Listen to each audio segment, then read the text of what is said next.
அடகில் இருக்கும் தங்க நகைகளை மீட்டு 10 நிமிடங்களில் பிரைம் கோல்ட் ஹப் மூலம் அதிக விலைக்கு விற்க 7997990028 தொடர்பு கொள்ளவும். தமிழர்களின் நம்பர் 1 சாய்ஸ் தமிழ் மேட்ரிமோனி. கிழமைகளுக்கும் ஜோதிடத்துக்கும் சம்பந்தம் இருக்காம நம்ம என்னைக்கு பிறக்கிறோமோ அந்த கிழமைக்குள்ள அந்த கிரகமானது நம்மளை இயக்கும். இதுல ராகு காலம் எல்லாருக்கும் கெடுதலை தான் உண்டு பண்ணுமானா கிடையாது. ராகுடைய நட்சத்திரம் போகுது, ராகு நல்ல பாவகங்கள்ல இருக்குன்னா அவங்களுக்கு ராகு காலம் தான் பெஸ்டான ஒரு நேரம் அப்படின்னு சொல்லுவோம். அடுத்த லெவலுக்கு நான் போகணும் அப்படின்னு ஆசைப்படுறவங்களுக்கு நீங்க என்ன சொல்ல வரீங்க? நீங்க ஞாயிற்றுக்கிழமையில பிறந்தவங்களா இருக்கீங்க, இப்போ நீங்க யாரை பிடிக்கணும்னா சுக்கிரனை தான் பலமா பிடிக்கணும். அவங்க செவ்வாயோடைய உரையை பயன்படுத்தி முருகனுக்கு தேனும் தினைமாவும் முருகனுக்கு ரொம்ப இஷ்டமானது. அப்ப அதை அவங்க நெய்வேத்தியமா வச்சு முருகனை கும்பிடுறாங்கன்னா, சனிக்கிழமை குழந்தை பிறந்துட்டாலே வீட்டில் எல்லாரும் பயப்படுற ஒரு காலம் கூட இருந்தது. இப்போ சனிக்கிழமை பிறந்தவர்களுக்கான பலன்கள் என்ன? சனிக்கிழமையில உள்ள பிறந்தவங்க அவங்க கையால் ஒரு தொழில் முதல் போனி செஞ்சாக்க அது டபுள் ஆகிடும். அவங்களுக்கு அன்னைக்கு சீக்கிரமே வியாபாரம் ஆகிடும். அந்த மாதிரி அவங்களுக்கு அந்த கைப்பக்குவம் அப்படிங்கிறது அந்த மாதிரி இருக்கும். ஆதன் ஆன்மீகம் நேயர்களுக்கு அன்பு வணக்கம். ஏஎல்பி ஜோதிடம் மூலயமா தொடர்ந்து புதிய விஷயங்களை நமக்கு அன்றாட சொல்லிட்டு இருக்கவங்க தான் ஸ்ரீ குரு டாக்டர் சாந்தி தேவி ராஜேஷ்குமார் மேடம் அவங்க. இன்னைக்கும் நம்மளோட இணைஞ்சிருக்காங்க. வணக்கம் மேம். அனைவருக்கும் வணக்கம். இந்த நாள் இனிய நாளாக அமைய வாழ்த்துக்கள். எப்படி இருக்கீங்க? நல்லா இருக்கேன் மேம். நீங்கள் நல்லா இருக்கீங்களா? நல்லா இருக்கும் மேம். ஏஎல்பி ஜோதிடத்தில் நீங்கள் நிறைய விஷயம் சொன்னாலும் இந்த கிழமைகள் அப்படின்றதுக்கு பொதுவுடைமை சார் ஒரு பெரிய இம்பார்ட்டன்ஸ் கொடுப்பாரு. கிழமைகளுக்கும் ஜோதிடத்துக்கும் சம்பந்தம் இருக்கா மேம்? கண்டிப்பாக நிறையவே உண்டு. எதுவுமே இந்த கிழமைகள் வாரத்தில் 7 நாட்கள்ங்கிறதா நம்ம முக்கியமாக நம்ம பார்த்து அன்றாட வாழ்க்கையிலேயே பயன்படுத்தக்கூடிய ஒரு நிகழ்வு இல்லையா? திங்கக்கிழமை வந்துட்டால் நம்ம எவ்வளோ சுறுசுறுப்பாக இருக்கோம், சனிக்கிழமை வந்துட்டால் ஆகா நாளைக்கு ஞாயிற்றுக்கிழமை லீவாச்சு அப்படிங்கிற மாதிரி போயிடுறோம். அதே மாதிரி நம்ம வாழ்க்கையில் நம்ம பிறக்கும்போது உள்ள அந்த கிழமை ரொம்ப முக்கியத்துவம் வாய்ந்தது. நம்ம என்னைக்கு பிறக்கிறோமோ அந்த கிழமைக்குள்ள அந்த கிரகமானது நம்மளை இயக்கும் அப்படின்னு சொல்லலாம். அதனுடைய வைப்ரேஷன் தான் நமக்குள்ள அதிகமாகவே இருக்கும். ஏன்னா அந்த முதல்ல அந்த கிழமையின் அதிபதியை தான் நம்ம வரமா வாங்கிட்டு வர்றோம் அப்படின்னு சொல்லலாம். நம்மளை பஞ்சபூதங்கள் இயக்குறது அப்படிங்கிற மாதிரி பஞ்சாங்கம் அப்படிங்கிற அந்த ஒரு 5 அங்கங்கள் தான் இயக்குது. அதில் முதன்மையானது இந்த நாள் அப்படின்னு சொல்லக்கூடிய இந்த கிழமை தான். அப்போ அந்த கிழமைக்கான ஒரு நிகழ்வு அப்படிங்கிறது ரொம்பவே நமக்கு சப்போர்ட் பண்ணக்கூடிய ஒரு நிகழ்வாக இருக்கும். அதனால தான் பிறந்த கிழமையில எதுவும் பண்ணாதீங்க, மொட்டை அடிக்காதீங்க அப்படின்லாம் கூட சொல்லுவாங்க.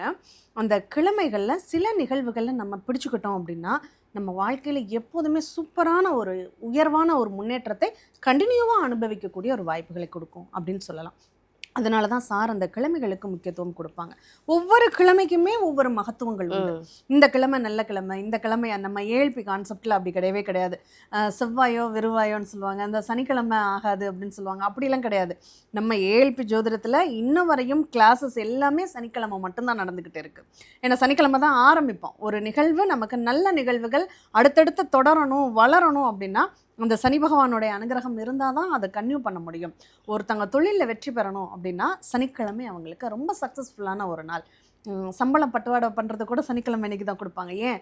அந்த சம்பளத்தை கொடுக்குற அளவுக்கு அவங்களுக்கு பொருளாதாரம் பெருகிட்டே இருக்கணும் அப்படிங்கிறதுக்காக.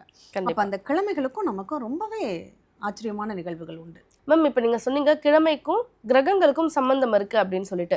இப்போ ஞாயிறுனா திங்கள், அந்த மாதிரி ஒரு நாள் ஒரு கிரகம் சொல்கிறோம். ஆனால் ராகு கேது அப்படின்ற இந்த கிரகங்கள் மட்டும் நம்ம கிழமையில் அடக்கவே முடியாதுல்ல, இதை எப்படி மேம் பார்க்குறது? ஒவ்வொரு கிரகங்களுக்கும் கிழமைகளில் கொடுத்துட்டாங்க.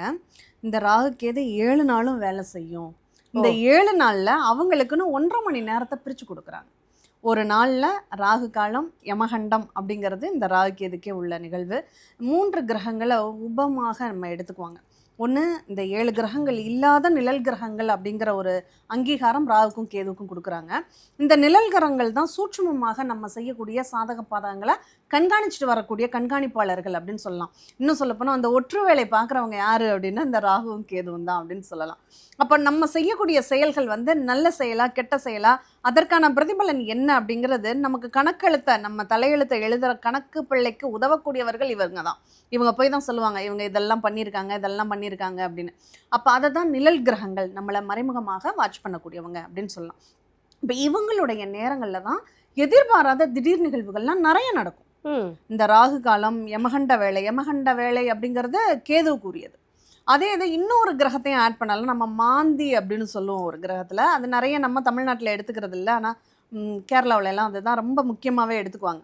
இவருக்கான நேரம் தான் அந்த குளிகை நேரம் அப்படின்னு சொல்றது. அந்த நேரத்தை மட்டும் நம்ம பயன்படுத்திக்கிறது உண்டு. குளிகை நேரத்தை நம்ம வந்து நல்ல விஷயங்களுக்கு பயன்படுத்திக்கலாம், கெட்ட விஷயத்துக்கு அவாய்ட் பண்ணிக்குவோம் அப்படின்னு. அப்போ இது எல்லாமே நமக்கு மறைமுகமாக நமக்கு இதில் இவ்வளோ பிரச்சனைகள் இருக்குது, கவனமாக இருன்னு நமக்கு எச்சரிக்கக்கூடிய ஒரு எச்சரிக்கை மணிகள். இதில் ராகு காலம் எல்லாருக்கும் கெடுதலை தான் உண்டு பண்ணுமானா கிடையாது.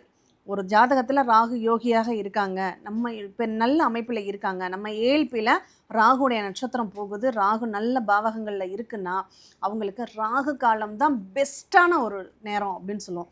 அவங்க அந்த நேரத்தில் எதை பண்ணாலும் பிரம்மாண்டத்தை நோக்கி பயணிப்பாங்க அப்படின்னு சொல்லலாம். அதே மாதிரி யமகண்ட வேலை ஆகாது அப்படின்னு பயப்படுவாங்க. இந்த யமகண்ட வேலை ஒருத்தருக்கு கேதுவுடைய நட்சத்திரம் பயணிக்கும் போது இந்த கேது பகவான் நல்ல அமைப்பில் இருந்துட்டாரு அப்படின்னா இந்த யமகண்ட வேலையில் அவங்க என்ன பண்ணாலும் இவங்களை ஜெயிக்கிறதுக்கு ஆளே கிடையாது, எதிரிகளே கிடையாது. எதிரிகளை வெல்லக்கூடிய வலிமை இந்த யமகண்ட நேரத்துக்கு உண்டு அப்படின்னு சொல்லலாம். நல்லது கெட்டது ரெண்டுக்குமே நம்ம பயன்படுத்திக்க முடியும்.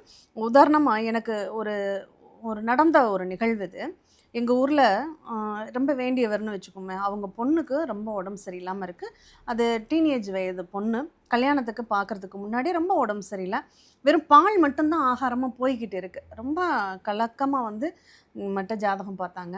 அப்போ நான் சொன்னேன், அந்த யமகண்ட வேலையில் நீங்கள் பிள்ளையார் கோயிலுக்கு கொண்டு போய் 1.5 மணி நேரம் அந்த பொண்ணு கோயில் பூட்டியே இருந்தாலும் பரவாயில்ல. ஏன்னா சில நேரங்களில் மத்தியான நேரம் ஈவினிங் நேரம் வரும்போது கோயில் சாத்தியிருக்கும்.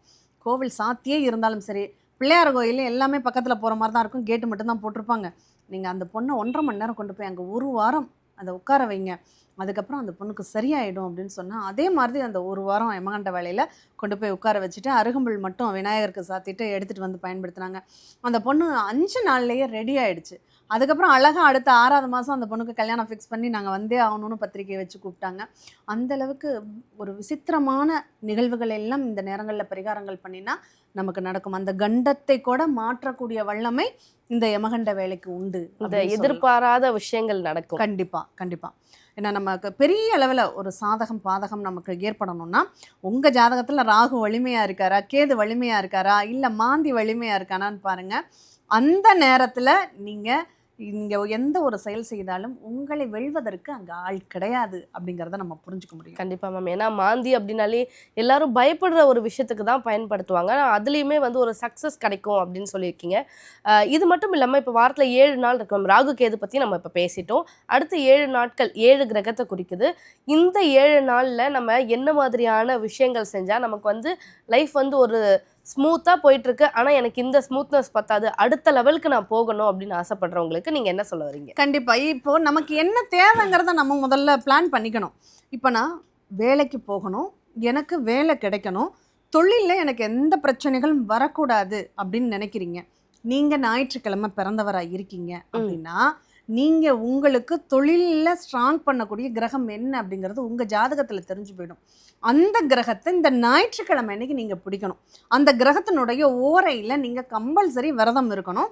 அந்த கிரகத்திற்கு உள்ள அதிதேவதைகளை நீங்கள் வழிபாடு செய்கிறீங்க. உதாரணத்திற்கு நீங்கள் வந்து ஒரு சிம்ம லக்னக்காரர்னு வச்சுக்கோங்க. ஞாயிற்றுக்கிழமை அன்னைக்கு நீங்கள் பிறந்துட்டீங்க. உங்களுக்கு தொழிலை தரக்கூடிய கிரகம் யார் அப்படின்னா சுக்கிரனாக தான் இருப்பார். நம்ம வந்து ஏழ்பி லக்னத்துக்கு தான் பார்க்குறோம். நீங்கள் எந்த லக்னத்தில் வேணாலும் பிறந்துருங்க. இப்போ உங்களுக்கு சிம்ம லக்னம் அட்சய லக்னமாக போகுது, நீங்கள் ஞாயிற்றுக்கிழமையில் பிறந்தவங்களா இருக்கீங்க. உங்களுக்கு இப்போது நீங்கள் யாரை பிடிக்கணும்னா சுக்கிரனை தான் பலமாக பிடிக்கணும். சுக்கிரனுடைய அதிதேவதை யாருன்னா மகாலட்சுமி. அப்போது நீங்கள் ஞாயிற்றுக்கிழமை சுக்கிர ஓரையில் மகாலட்சுமிக்கு இனிப்பு பாயாசம் வச்சு நீங்கள் சாமி கும்பிட்டீங்கன்னா போதும், உங்களுக்கு அந்த தொழில் வளர்ச்சிங்கிறது ரொம்ப பிரம்மாண்டமாக இருக்கும். இப்போ எனக்கு திருமணம் ஆகணும்னு நீங்கள் இதே சிம்மலகனத்துக்காரத்துக்கு கேட்குறீங்கன்னு வச்சுக்கோங்க. ஞாயிற்றுக்கிழமை நீங்கள் பிறந்திருக்கீங்க. இந்த திருமணத்திற்கு நடத்தி கொடுக்கக்கூடியவர் யாருன்னா சனி பகவான் தான். அப்போ சனிக்கிழமை அன்னைக்கு காலபைரவருக்கு நீங்கள் தீபம் ஏற்றி வழிபாடு பண்ணுறீங்க, எள்ளு உருண்டை எள்ளு மிட்டாய் தானமாக கொடுக்குறீங்கன்னா உங்களுக்கு கல்யாணம் விரைவில் கூடி வரும். நல்ல செல்வாக்க மகாலட்சுமி கடாட்சம் பொருந்திய ஒரு பொண்ணு உங்களுக்கு அமைவாங்க அப்படிங்கிறத நம்ம சொல்ல முடியும். இப்படி அந்த கிழமையில் செய்யக்கூடிய பரிகாரங்களுக்கு வலிமை ஜாஸ்தியாக இருக்கும். ஆனால் அதுக்கு நமக்கு என்ன கேள்விங்கிறது தெரிஞ்சிருக்கணும். அந்த கேள்விக்கு உரிய தேவதையை நம்ம பிடிச்சோம் அப்படின்னா நல்லா இருக்கும். இல்லை ஜென்ரலாக நம்ம வாழ்க்கையில எனக்கு நல்லது நடக்கணும் அப்படின்னு எல்லாருக்குமே ஒரு எதிர்பார்ப்பு, ஒரு ஆர்வம் அப்படிங்கிறது இருக்கும். அப்படிப்பட்டவங்க நீங்கள் ஞாயிற்றுக்கிழமையில பிறந்திருக்கீங்கன்னா இந்த ஞாயிற்றுக்கிழமைக்கு சப்போர்ட் பண்ணக்கூடிய கிரகம் யார்? ஒரு நண்பன் கூட இருந்தால் எல்லாத்தையும் ஜெயிச்சிடலான்னு சொல்லுவாங்க இல்லையா, அந்த மாதிரி புதனுடைய ஓரையில் நீங்கள் ஒரு செயலை செய்கிறீங்க. அதாவது ஞாயிற்றுக்கிழமை பிறந்த எல்லாருக்குமே ஜென்ரலாக இதுக்கு சொல்லக்கூடிய ஒரு பரிகாரம். உங்கள் வாழ்க்கையில் எல்லா நிகழ்வுகளும் சாதகமாகவே எனக்கு அமையணும், ஒருத்தங்களுடைய சப்போர்ட் எனக்கு கிடைக்கணும்னு ஆசைப்படுறீங்கன்னா புதனுடைய ஓரையில் பச்சை பருப்பை நெய்வேத்தியமாக வச்சு பெருமாளை நின்ற கோலத்தில் உள்ள பெருமாளை வணங்கி வந்தாலே அவங்களுக்கு எல்லாமே வெற்றி அடையும் அப்படின்னு சொல்லலாம். அதே போல் திங்கக்கிழமையில பிறந்தவங்க, இந்த திங்கக்கிழமையில பிறந்தவர்களுக்கு பொதுவாகவே மனசு வந்து ஒரு அலைபாயுதலோடய இருக்கும். ஒரு சுயமாக அவங்க ஸ்ட்ராங்காக ஒரு முடிவெடுக்க முடியாத ஒரு பதட்டமான ஒரு நோய். ஏன்னா சந்திரனுடைய ஆதிக்கம். ஆமாம், ஏன்னா எப்போதுமே தண்ணி மாதிரி அவங்க மனசு ஒரு அலைச்சலாகவே இருக்கும். அது இயல்பாக அவங்களுக்கு அந்த ஆதிக்கம் தான் அதிகமாக அவங்க உடம்புல செயல்படும். என்னதான் லக்னம் நட்சத்திரங்கள் அப்படிங்கிறது இருந்தாலும் அந்த கிழமையில் பிறந்ததுனால முதல் சுவாசம் அப்படிங்கிறது அந்த கிழமைக்குள்ள அந்த தேவதை தான் அவங்களுக்கு கொடுக்கும். அப்போ அதுக்கான நேரங்கள் அவங்களுக்கு செயல்படும். அப்போ என்ன பண்ணணும், இவங்க ஸ்ட்ராங்காக வேலை செய்யணும்னா செவ்வாயினுடைய பலத்தை இவங்க அதிகப்படுத்தணும் அல்லது சூரியனுடைய பலத்தை அதிகப்படுத்திக்கணும். அப்போ இவங்க சூரியனுடைய ஓரை அல்லது செவ்வாயுடைய ஓரையில் எனக்கு தைரியம் இருந்தால் போதும் அப்படின்னா அவங்க செவ்வாயுடைய ஓரையை பயன்படுத்தி முருகனுக்கு அவங்க நெய்வேத்தியம் வச்சு அவங்க பிரியமாக முருகனுக்கு என்ன கொடுத்தாலும் அவர் தேனும் தினைமாவும் முருகனுக்கு ரொம்ப இஷ்டமானது. அப்போ அதை அவங்க நெய்வேத்தியமாக வச்சு முருகனை கும்பிடுறாங்கன்னா அவங்களுக்கு அந்த தைரியம் துணிச்சல் ஆட்டோமேட்டிக்காக இருக்கும். இல்லை பொருளாதாரம் மட்டும் மேன்மை அடையணும், நான் ஒரு முதன்மையான திகழணும் அப்படின்னு நினைக்கிறீங்களா, நீங்கள் ஞாயிற்றுக்கிழமை சிவபெருமானுக்கு அருகம்புல் வந்து விநாயகருக்கு வச்சுட்டு இந்த ஞாயிற்றுக்கிழமை நம்ம கும்பிடும்போது மட்டும் முதல்ல அந்த சந்திரனுடைய ஆதிக்கத்துக்கு விநாயகரை முதல்ல கும்பிட்டு ஆகணும். அதனால் அருகம்புல்லை எடுத்து விநாயகருக்கு சாத்திட்டு சிவபெருமானுக்கு வில்வத்தால் அர்ச்சனை செய்து அவங்க வழிபடுறாங்க அப்படின்னா அவங்களுக்கு அந்த காப்பரிசின்னு சொல்லுவாங்க, பச்சரிசியில் வெல்லம் கலந்து தேங்காய் கலந்து வச்சு கும்பிடுறது, அதை வந்து வச்சு சிவனுக்கு ஈசனுக்கு படைச்சிட்டு சாப்பிட்றாங்கன்னா அவங்களுக்கு அது அதிர்ஷ்டம் நிறைந்த நாளாக அவங்களுக்கு அமையும். அவங்களுடைய வெற்றிகள் வந்து தொடர்ச்சியாகும் அப்படின்னு சொல்லலாம். நிச்சயமா மேம். அடுத்து செவ்வாய்க்கிழமை பிறந்தவங்களுக்கு, செவ்வாய்க்கிழமையில உண்மையிலே அவங்க வந்து மூர்க்கத்தனமாக அடுத்தவங்களுக்கு தோற்றம் அடிப்பாங்க, ரொம்ப ஹார்டாக இருக்கும் அவங்களுக்கு. பொதுவாக ஒரு குழந்தை செவ்வாயில் பிறந்துருச்சுன்னா ஐயோ செவ்வாய் தோஷம் இருக்குன்னு கூட நம்ம பழைய ஆட்கள்லாம் இன்னமும் நம்பிக்கிட்டு தான் இருப்பாங்க. அந்த அளவுக்கு அந்த செவ்வாயினுடைய அந்த உணர்வுங்கிறது அவங்களுக்கு அதிகமாக இருக்கும். சட்டுன்னு கோவப்பட்டு எடுத்தறிஞ்சு பேசக்கூடிய ஒரு தன்மைகள் அப்படிங்கிறது அவங்களுக்கு இயல்பாக வந்துடும். அப்போ இவங்க ரொம்ப பொறுமையாக இருக்கணும் அப்படிங்கிறதுக்காக செவ்வாய்க்கிழமை சந்திர ஓரையில் அம்பாள் வழிபாடு இவங்க பண்ணணும். அந்த அம்பாளுக்கு பிரியமான மஞ்சள் வஸ்திரம் இவங்க பயன்படுத்தினாங்கன்னா ஒரு சாந்தமான ஒரு தன்மை அப்படிங்கிறது அவங்களுக்கு இயல்பிலேயே உருவாகும் அப்படின்னு சொல்லலாம். ஏன்னா இந்த கடகம் அப்படிங்கிற ராசியை எடுத்துட்டோம்னாவே அங்கே செவ்வாய் நீச்சமாக இருப்பார், அங்கே குரு உச்சமாக இருப்பார். அப்போ அந்த செவ்வாயை வந்து சரி பண்ணுறவர் யாருன்னா அந்த குருவாக தான் இருப்பாங்க. அதனால் அந்த மஞ்சள் வஸ்திரத்தை நம்ம பயன்படுத்தணும். அதே மாதிரி அந்த மஞ்சள் நிற பழங்களை வச்சு, முக்கியமாக சொல்லணும்னா அன்னாச்சி பழம் ரொம்ப விசேஷமானது. இந்த அன்னாச்சி பழத்தை வச்சு நெய்வேத்தியமாக வச்சு அவங்க சாமி கும்பிட்றாங்க அப்படின்னா அவங்களுக்கு ரொம்ப சிறப்பாக இருக்கும். செவ்வாய்க்கிழமை அந்த சந்திரனுடைய ஓரையில் இதை பண்ணுறாங்கன்னா அவங்களுக்கு ரொம்ப சாதகமான பலன்கள் நிறைய கிடைக்கும். புதன்கிழமை என்ன மாதிரியான விஷயங்கள் அவங்க செய்யணும்? பொதுவாக புதன்கிழமை ரொம்ப அறிவாளியாக இருப்பாங்க. அவங்களுக்கு புத்தி சாதுரியம்ங்கிறது அதிகமாக வேலை செய்யும். ஆனால் அதுவே ஒரு சிலருக்கு என்ன ஆகும்னா, நாளும் தெரிஞ்சவன் சந்தைக்கு போனால் வாங்கவும் மாட்டான் கொடுக்கவும் மாட்டான்னு ஒரு பழமொழி. அதனால் இவங்க எது பண்ணினாலும் கொஞ்சம் ரொம்ப அதீதமான ஒரு எதிர்பார்ப்பு, அதிகமாக அறிவை யூஸ் பண்ணுறது அப்படின்னு இருக்கும்போது அவங்களுக்கு எல்லாமே ஒரு பிரேக் ஆகிடும். ரொம்ப அறிவாளியாக இருந்தாலும் இந்த உலகத்தில் வாழ விட மாட்டாங்கங்கிற மாதிரி. அப்போ இவங்க என்ன பண்ணணும், அந்த அறிவை அனுபவமாக அவங்க பயன்படுத்த கற்றுக்கணும் அப்படின்னு சொல்லலாம். அப்போ அடுத்தவங்க சொல்கிற ஆலோசனைகளையும் இவங்க கேட்குறது முதல்ல கடைபிடிக்கிறது நல்லது. அடுத்து இவங்க வந்து குரு பகவானை வழிபடுறாங்க அப்படின்னா அந்த அனுபவம்ங்கிறது குருவுக்கிட்ட இருந்து தான் கிடைக்கும். எனக்கு படிப்பு மட்டும் இருந்தால் பத்தாது, அனுபவமும் இருந்தால் தான் நம்ம வாழ்க்கையில் சாதிக்க முடியும். அப்படிங்கிறப்போ அந்த குரு ஓரையில் அவங்க புதன்கிழமை அன்னைக்கு நம்ம மறிக்குழந்து இலைகளை வச்சு இறைவன்கிட்ட அர்ச்சனை அலங்காரம் பண்ணி கொண்டை கடல் நெய்வேத்தியமாக வச்சு இவங்க சாமி கும்பிடுறாங்க அப்படின்னா ரொம்ப சிறப்பாக இருக்கும். என்ன தெய்வத்தை இவங்க கும்பிடலாம் அப்படின்னா பொதுவாக பெருமாள் வந்து இவங்களுக்கு ரொம்ப விசேஷமான சக்தியை கொடுக்கக்கூடியவராக இருப்பாங்க. அப்போது அந்த பெருமாளை இவங்க வழிபடுறது ரொம்ப விசேஷம். ஒரு சிலருக்கு அந்த குரு அவங்க ஜாதகத்தில் நல்ல அமைப்பில் இருந்துட்டாங்க அப்படின்னா அவங்க வந்து தக்ஷணாமூர்த்தி ஸ்வரூபத்தில் இருக்கக்கூடிய சிவபெருமானை அவங்க வழிபாடு பண்ணலாம். அது அவங்களுக்கு ரொம்பவே விசேஷமான ஒரு பலன்களை ஏற்படுத்தி கொடுக்கும். நிச்சயமா மேம். அடுத்து வியாழக்கிழமை பிறந்தவங்க என்ன செய்யணும்? வியாழக்கிழமை இயல்பாக குருவுடைய நாள், ரொம்ப பொறுமையாக இருப்பாங்க. அதனாலேயே அவங்களுக்கு எதுவுமே கிடைக்காம போயிடும். பொதுவாக குருன்னா அடுத்தவங்களுக்கு எல்லாம் கொடுக்கணும்னு ஆசைப்படுவார், தனக்குன்னு எதுவும் சேர்த்துக்க மாட்டார். அதே மாதிரி தான் இந்த வியாழக்கிழமையில் பிறந்தவங்களுக்கு சோதனைக்குன்னு இவங்க கண்ணு முன்னாடி எல்லாம் இருக்கும், நீ எடுத்துக்கப்பாம்பாங்க. பெருந்தன்மையாக இல்லைல்ல இருக்கட்டும்னு இவங்க சொல்லுவாங்க, அது அவங்களுக்கு கிடைக்காமலே போயிடும். அந்த மாதிரி அந்த பெருந்தன்மைக்கு பேர் அப்படின்னா அது வியாழனுடைய தன்மை அப்படின்னு சொல்லலாம். வியாழக்கிழமை பிறந்தவர்களுக்கு இயல்பாகவே அந்த சகிப்புத்தன்மை அப்படிங்கிறது இருக்கும். தன்னை வந்து ஒரு குருவாக அவங்களுக்கு அடுத்தவங்களுக்கு அட்வைஸ் பண்ணக்கூடிய அந்த திறனோடு அவங்க இருப்பாங்க அப்படின்னு சொல்லலாம். அதனாலேயே ஆசைப்படாமலும் காமிச்சிக்கிற மாதிரி அப்படி ஒரு எண்ணம் அப்படிங்கிறது இருக்கும். அப்போ இவங்க என்ன பண்ணணும், இவங்களுடைய தேவைகள் பூர்த்தி ஆகணும் அப்படின்னா கொஞ்சம் சமயோஜிதமாகவும் நடந்துக்க முயற்சி பண்ணணும்.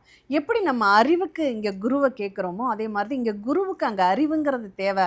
இப்போ அனுபவம் மட்டும் இருந்தால் பத்தாது, அந்த அனுபவத்தை எந்த இடத்துல பயன்படுத்தணும் அப்படிங்கிற அந்த சாதுரியமும் அவங்களுக்கு வேணுங்கிறதுனால இவங்க புதனுடைய ஓரையில் வழிபாடு பண்ணுறாங்க. அந்த புதனுடைய ஓரையில் இந்த பச்சை நிறமான பூக்களில் அந்த மருன்னு சொல்லுவாங்க. மறிக்கொழுந்து ஒரு விதம்னா அந்த மருங்கிறது இன்னொரு விதமாக இருக்கும்.